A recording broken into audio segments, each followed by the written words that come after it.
কি বন্ধুরা, সবাই ভালো আছো তো? আশা করি খুব ভালো আছো। গল্পের রবিবারে আমি শাশ্বতী চলে এসেছি আজকে একটা নতুন গল্প নিয়ে। আজকের গল্প তোমাদের সবার খুব ভালো লাগবে, কারণ আজকের গল্প যে সুকুমার রায়ের লেখা। আর সুকুমার রায়ের গল্প মানেই তো মজার গল্প। আজকের গল্পের নাম অসিলক্ষণ পণ্ডিত। রাজার সভায় মোটা মোটা মাইনেওয়ালা অনেকগুলো কর্মচারী ছিল। তাদের মধ্যে সকলেই যে খুব কাজের লোক ছিল তা কিন্তু নয়।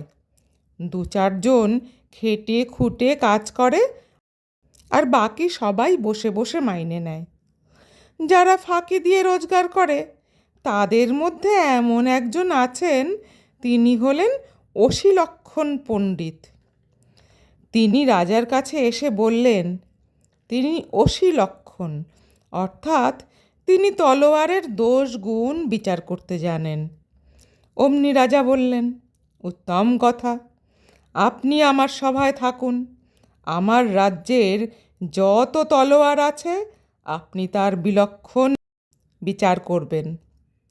সেই অবধি ব্রাহ্মণ রাজার সভায় ভর্তি হয়েছেন, মোটা রকম মাইনে পাচ্ছেন, আর প্রতিদিন তলোয়ার পরীক্ষা করছেন আর বলছেন, এই তলোয়ারটা ভালো, এই তলোয়ারটা খারাপ নয়, এই তলোয়ারটা মোটেও ভালো নয়। এ ভারী কঠিন কাজ।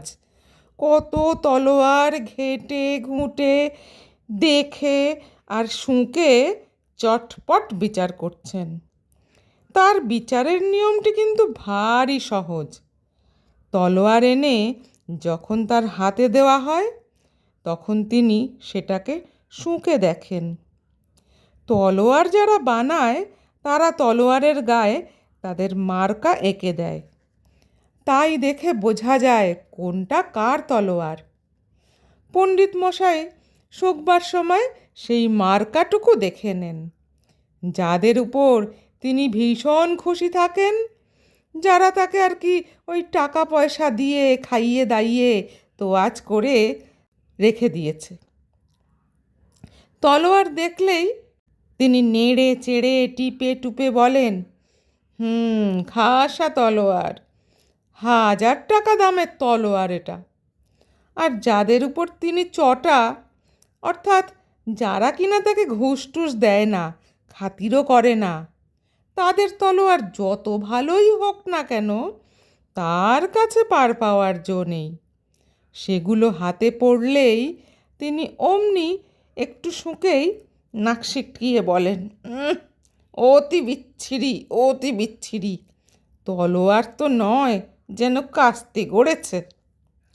এমনি করে কত ভালো ভালো কারিগর কত চমৎকার চমৎকার তলোয়ার বানিয়ে আনে, কিন্তু বিচারের গুণে তার 2 টাকাও দাম হয় না।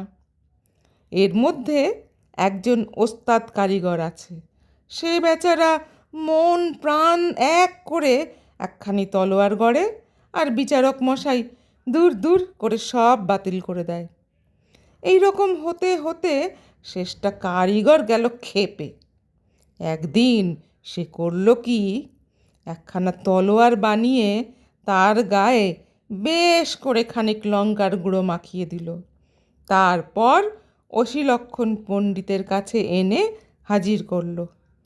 পণ্ডিত তো নিতান্ত তাচ্ছিল্য করে, আবার কি গড়ে আনলি দেখি বলে যেমনি তাতে নাক ঠেকিয়ে শুকতে গেছেন, অমনি লঙ্কার গুঁড়ো নাকে ঢুকতেই হ্যাঁচো করে এমন বিকট হাঁচি দিলেন, আর সেই সঙ্গে তলোয়ারের আগায় ঘ্যাঁচ করে নাক কেটে 2 খান।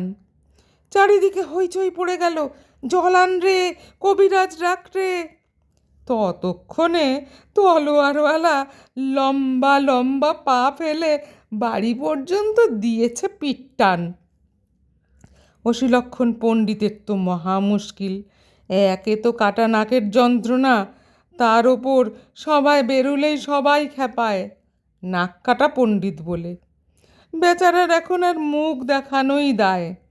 সে সভায় যেতেও পারে না, চাকরিও তার গেল বলে। তাকে দেখলেই লোকে এখন জিজ্ঞেস করে, তলোয়ারটা কেমন ছিল মশাই? গল্প ভালো লাগলে অবশ্যই একটু লাইক করে দিও, আর কমেন্ট করে অবশ্যই জানিও গল্প কেমন লাগছে। আর হ্যাঁ, যারা আমার চ্যানেলে নতুন বন্ধু তারা অবশ্যই একটু সাবস্ক্রাইব করে নিও, যাতে আমি আরও নতুন নতুন গল্প বলতে উৎসাহ পাই। তো সবাই ভালো থেকো, সুস্থ থেকো, গল্পে থেকো।